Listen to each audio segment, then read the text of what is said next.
Assalamualaikum warahmatullahi wabarakatuh. Bismillahirrahmanirrahim. Rabbi shrah li sadri wa yassir li amri wa hlul 'uqdatam min lisani. Allahumma shalli wa sallim ala sayyidina Maulana Muhammadin wa ala alihi wa sahbihi ajmain. Amma ba'du. Ini yang saya hormati pertama, pengatur saya ini Profesor Dr. Haji Maskuri. Yang cara ngomong tidak kayak profesor tapi kayak jurkam. Jadi kalau ciri utama akademisi itu kalau ngomong itu teduh, datar, runtut, sehingga memaksa orang lain itu menerima karena runtutan logika yang terbangun. Nah, kalau ini ndak, pokoknya kasar itu, pokoknya orang ini agak lazim, agak dalam dunia ilmu. Semua wakil rektor, semua yang hadir yang saya hormati, saya seperti yang dikatakan moderator Pak Sinten, Bapak Anwar, bahwa memang saya tidak boleh terikat sama yang di belakang ini karena ini kayak apa ya, ada satu madhab yang anak-anak Unisma semuanya harus tahu, teman-teman di Unisma, menjelaskan itu tidak lebih baik. Jadi karena seakan-akan belum melakukan. Indonesia itu dulu kedatangan Islam itu tidak pernah dipertentangkan antara Islam dan negara, sehingga diskusi itu sudah salah karena para wali itu tidak pernah mempertentangkan Islam dan keindonesiaan atau kebinekaan. Satu, bahwa para wali itu misinya dakwah, di mana-mana dakwah itu pasti ketemu yang berbeda, mulai beda agama, beda pilihan madhab, beda tradisi, beda kultur. Jadi itu tidak perlu dipertentangkan, tapi malah itu jadi lahan dakwah. Sehingga kita ini kalau diminta diskusi hubungan negara dan agama malah bingung, memangnya kenapa. Itu seperti dulu zaman P4, saya punya kawan di Jogja, teman saya nulis tafsir Profesor Zaini, itu pernah zaman Pak Erto disuruh sosialisasi P4 di Papua, apa hubungan Pancasila dan UUD 45. Itu orang Papua jawab, hubungannya baik-baik saja Pak. Jadi yang unik itu ketika disuruh baca Pancasila, satu Pancasila, dua ketuhanan yang Maha Esa. Nah, akhirnya 6 kan? Kenapa Pancasila jadi 6? Yang unik itu ketika ditanya, ini saya melihat langsung di TV 7 itu, Indonesiaku itu, ada anak-anak kecil ditanya, bendera ini milik siapa? Bendera merah putih itu. Jawabnya apa? Milik sekolahan Pak aja. Karena memang milik sekolah. Itu yang tanya itu kaget, milik sekolahan Pak. Nah, tentang tema ini mohon dibaca ini langsung start ya, langsung serius, karena tadi sudah kayak jurkam tadi, ini yang langsung khas ilmuwan. Ini sebagai penghormatan saya pada Unisma, ini khas keilmuan. Imam Zuhri adalah gurunya Imam Malik. Ya, saya ulang lagi ya, Imam Zuhri adalah gurunya Imam Malik. Halaman 29. Ini langsung start, saya baca halaman 29. Dan ini terutama yang para punggawa-punggawa ini. Saya baca ya. Ini teks tidak ada yang saya rubah, memang persis seperti ini. Bismillahirrahmanirrahim. Yaqulu Zuhri, ini gurunya Imam Malik. Fama futiha fil islami fathun qablahu kana a'zama minhu. Innama kanal qitalu haitsul taqon nasu. Falam makanatil hudnatu wa wadu'atil harbu wa amana nasu ba'duhum ba'do wal taqaw fatafawadu fil hadits wal munaza'ah. Falam yaklim ahadun bil islami yaqilu syai'an illa dakhala fihi. Walaqad dakhalataini kasanaten mithlu man kana fil islam qabla dzalika wa aktsar. Terus ini ngomongnya harus santai, nggak boleh provokatif. Begini, kita tahu dalam perdamaian Hudaybiyah itu poin-poinnya itu semuanya merugikan Islam. Di antaranya adalah jika yang Islam masuk kafir harus dibiarkan, karena berarti masuk ke habitat asli. Karena Nabi sebelum jadi Nabi, komunitas pokok itu kafir, sehingga kalau Islam masuk kafir kembali ke habitat. Tapi kalau Islam masuk kafir, kafir masuk Islam itu harus dikembalikan karena dianggap bid'ah. Maka kalau kamu dituduh bid'ah itu tenang saja dulu, Nabi itu ya dituduh ji'ta bidinin muhdas, kamu datang dengan agama yang baru. Cuma agak diteruskan wa kullu muhdatsatin bid'ah wa kullu bid'atin dalalah. Jadi orang-orang kafir dulu kalau ngomentari Nabi, jita bidinin muhdas, kamu datang dengan agama yang apa? Baru. Nabi nurut. Semua perjanjian yang merugikan Islam itu Nabi nurut. Tapi Nabi hanya minta satu hal, jangan ada perang 10 tahun. Dan orang boleh seminar, boleh diskusi tentang Islam. Ya ini dengerin betul ini. Jadi saya tidak akan provokatif, ini pakai logika. Nanti bisa dipakai disertasi doktor. Tapi saya minta orang boleh diskusi, boleh seminar tentang Islam. Akhirnya saat itu juga ada orang yang masuk Islam. Di depan tulisan itu belum kering istilahnya. Datang ke situ namanya Abu Jandal bin Suhail bin Amr. Itu datang ke Nabi, ya Rasulullah saya ini mau masuk Islam. Kata orang-orang kafir, ini pertama Muhammad, kamu komitmen enggak sama perjanjian? Kalau kamu komitmen harus kamu kembalikan. Nabi bilang, ya Abu Jandal kamu kembali ke mereka, ke habitat mereka, yaitu menjadi kafir, di komunitas kafir maksudnya. Akhirnya nangis. Umar, Sayyidina Umar itu mendekati Abu Jandal, kemudian memberi isyarat supaya ngambil pedangnya. Jadi syaratnya wong ini baca ora wis. Maksudnya orang-orang kafir. Tapi Abu Jandal nggak mau. Singkat cerita akhirnya kembali ke komunitas kafir. Tapi yang dikatakan Imam Zuhri cara analisis ini nggak bisa pakai provokatif, harus pakai analisis. Innama kanal qitalu haitsul taqon nasu. Yang namanya perang itu menjadikan orang tidak berpikir jernih. Ini poin yang diambil oleh Rasulullah. Kalau dibahasakan Nabi curi kesempatan, maksud Nabi dikatakan mencuri, meskipun itu hanya bahasa ya. Enggak mungkin lah kita bahasakan seperti itu. Saya ulang lagi ya.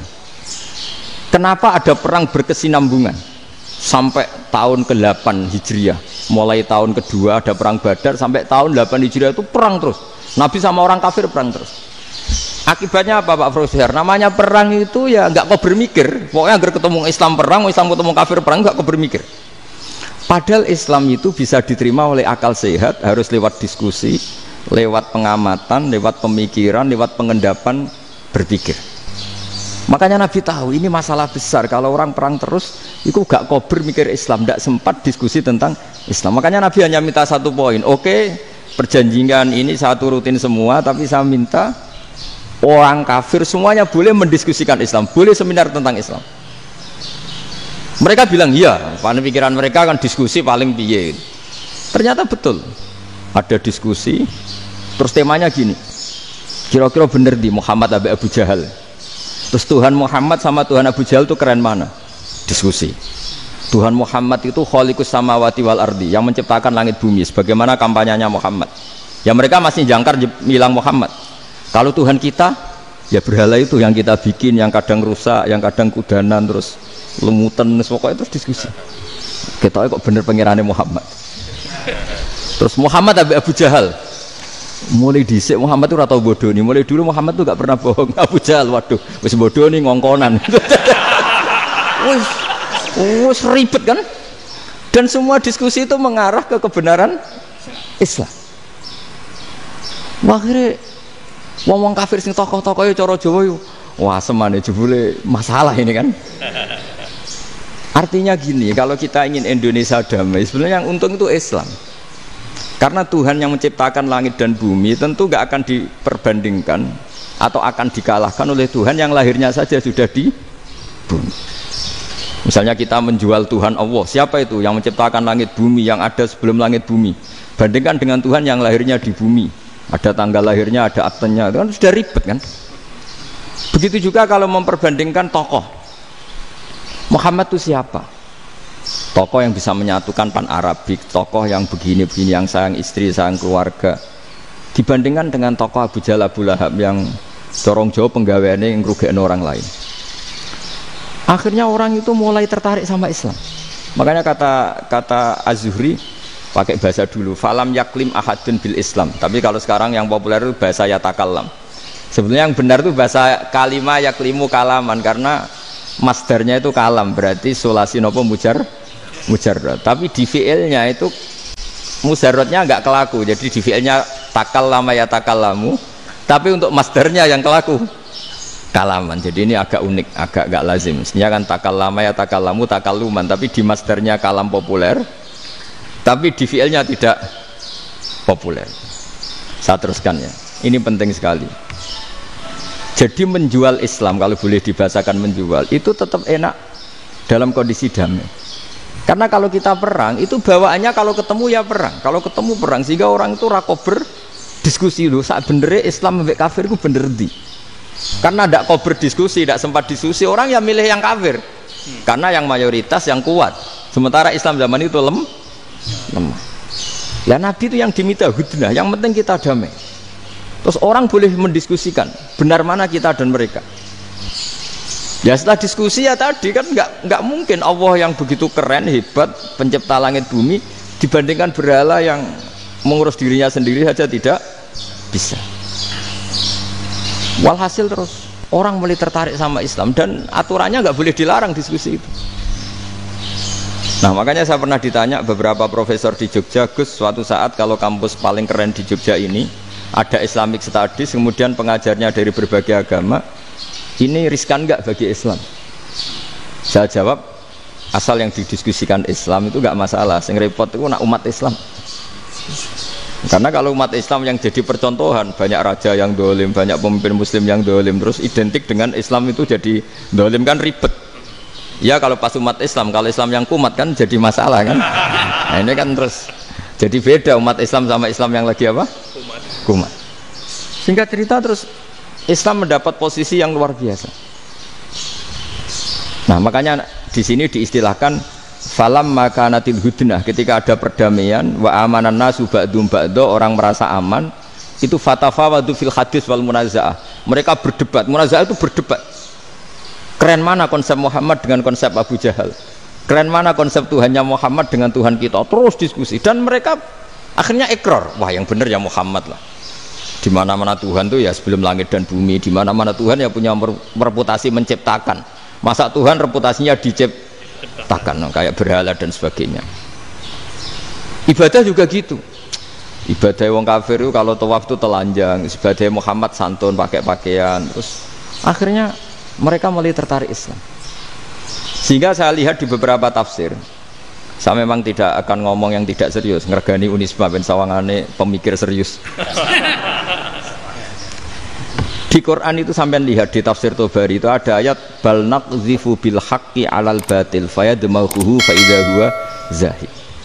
Qadzafa itu kalau di kamus tak lihat itu takallama bila dalilin. Qadzafa itu ya pokoknya sekenanya. Artinya gini, kebenaran Islam atau kebenaran hak itu kamu taruh sekenanya saja itu tetap menang. Apalagi kamu taruh secara teratur, kamu taruh sekenanya saja itu tetap menang.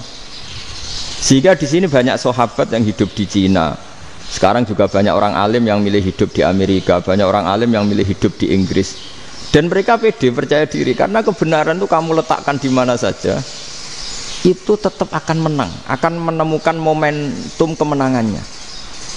Misalnya gini, contoh paling gampang. Dulu para peneliti, saya ulang lagi, dulu para peneliti itu ya datang kemana-mana, termasuk Ibnu Battuta, termasuk Ibnu Khaldun, ya semua peneliti itu suka neliti. Setelah diteliti, Quran itu satu-satunya kitab suci yang membicarakan sains, misalnya tentang falak, tentang astronomi, tentang asal-usul kejadian manusia, kejadian makhluk, juga bicara tentang geografi, geologis, semuanya. Sementara kitab lain hanya cerita tentang mawaid wal hikam wal ibar. Jadi diteliti kayak apa, pada akhirnya hak ini yang menang. Bal naqdhifu bil haqqi 'alal batil fayadmaghu fa idza huwa zahid.